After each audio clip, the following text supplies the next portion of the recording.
Publicity proposes to each of us in a consumer society that we change ourselves or our lives by buying something more.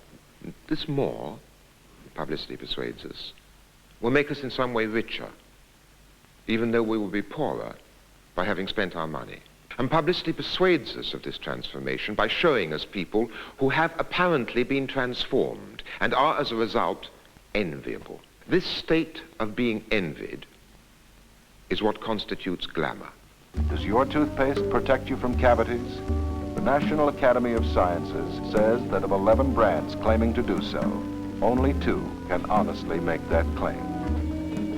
What is needed is organization to protect consumers, and that's coming, because we are all consumers. When Senator Hart released his statement on consumer fraud, he estimated of the $780 billion spent by consumers in 1969, that about $200 billion received no value. North America's most important consumer product is the automobile. It has been the main target of consumer concern. In the 60s, some safety features were introduced, but the slaughter on the highways continues to climb. More than 50,000 dead and 4.5 million injured every year.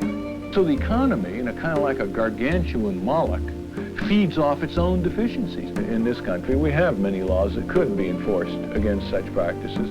There's no political courage behind it. That's why it always gets down to the thrust of the citizenry. We have to realize in this country that it isn't just government that governs us. Companies govern us. Breakfast cereals spend more on advertising than the automobile industry. Sales are over 700 million a year. The cereal makers have become the target of consumer advocates who claim that only a few cereals provide a nourishing breakfast.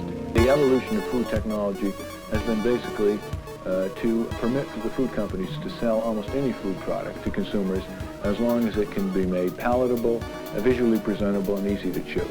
And all these things can be achieved through the ingenious misuse of modern chemistry. We may need a new definition of crime.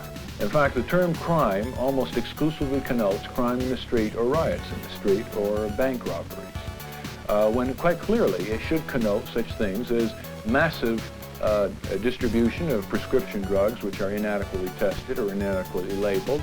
It should also include, for example, harmful chemical additives and adulterants placed in the food and drinks, soda drink supply or citrus juice supply. The adulteration of citrus juices alone in the United States costs the consumer about $150 million, just pouring additional water in orange juice and other citrus juices. One recent study by a professor at the Wharton School came to the conclusion where about 30 or 75% of the credit transactions in this country would be considered illegal if the law was really enforced.